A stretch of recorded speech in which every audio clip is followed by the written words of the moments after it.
Hello, my name is AGrant, and today I will be talking about organizational conflict and the role of managerial effectiveness. We experience conflict at various levels in our daily life. No exception to this is our workplace. Just think with me for a moment. How many days each week are work days for you? And on those days, how many hours do you spend on the job? Maybe you're a regular 9 to 5er, or maybe you have a bit more flexibility, or maybe you're even that person that takes every opportunity for overtime. Point of the matter is, we spend a substantial amount of time at our jobs. I'm often reminded by my direct supervisor that we spend more time together at work than we do with our own family sometimes. Given that much time with our coworkers, it is then no surprise that conflict is a common occurrence in the workplace. In today's presentation, we will define the concept of organizational conflict, focusing on four different interfaces of organizational conflict. We will then look at current approaches and models for conflict resolution and conclude with a proposed model for training managerial staff in conflict resolution. So let's dive right in. Organizational conflict is defined as a state of social discord characterized by negative affect and the perception of interpersonal dissonance. In general, workplace conflict occurs when one or more parties perceive that an ongoing or unresolved dispute poses a threat to any core human state. And what do I mean by core human state? That would be your interests, your sense of identity, or your feelings of security on the job. Now, I really want you to engage with this. Can you think of a time, maybe it was your very first or even your current job, where you felt undervalued or isolated? What were some of the behaviors that resulted from those feelings? Did your work suffer? Were your work relationships strained? Were you motivated, or did you just feel overwhelmed and stressed? Did you think that there was something that could have been done by your manager to alleviate some of those feelings? I'm sure the answers and the feelings may vary, but many employees find that the primary cause of conflict at work is in some way connected to their managers. Managers play a key role in creating a cohesive and safe work environment for employees. And not to let them off the hook, but the dual nature of a manager as both employee and enforcer places them in position to be on the inside and at times the outside of most workplace conflicts. I hope this presentation provides a step in finding the solution to this issue. So let's take a closer look at our scope of focus. As stated, there are various levels of interfaces of organizational conflict. We'll be looking at four in particular. First, conflict that occurs between an individual and organization. Secondly, the interpersonal level, which is conflict between individuals.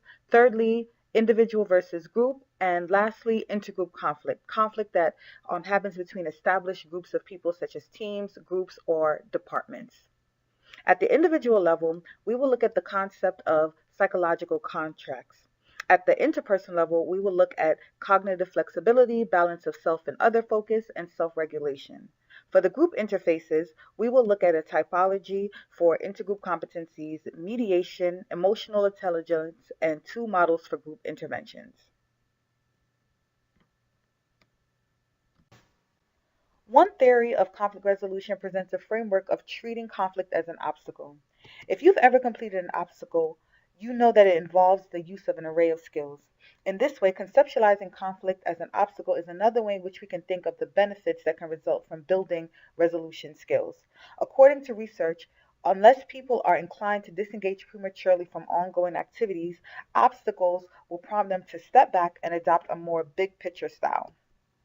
Research supports that global processing styles may be activated in the service of goals and underlying motives. Obstacles can prompt creative thinking and also prompt individuals to both broaden their perception and think in a more open-minded and integrative way. This provides a strong basis for understanding the cognitive impact of using conflict as an obstacle and how this can be used as a tool for managers for increasing job performance amongst employees. Not to be confused with the misconstrued concept of seeing the big picture that we see here in the well-known comic strip of Dilbert.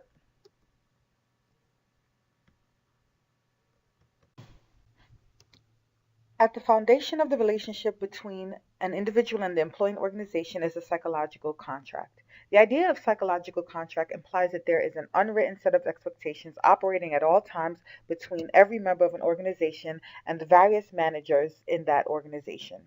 Historically, the concept of the psychological contract has been about job security. This implied and unspoken agreement has changed over time as a result of various factors, including downsizing, mergers, and rapid rates of change of both individuals and the jobs themselves. At this level, conflict arises when this contract is broken or the goals of the individual and the organization no longer align. Feelings of violation refer to the victim's negative emotional response, typically in the form of distress or anger, when he or she believes that the employer has failed to honor important obligations. A post-violation model for victims of broken psychological contracts focuses on how victims engage in a process of self-regulation that produces various psychological contract outcomes. This model, in a practical sense, can provide practitioners with useful concepts that can be used to reduce the harm caused by feelings of violation and can foster the development of new psychological contracts.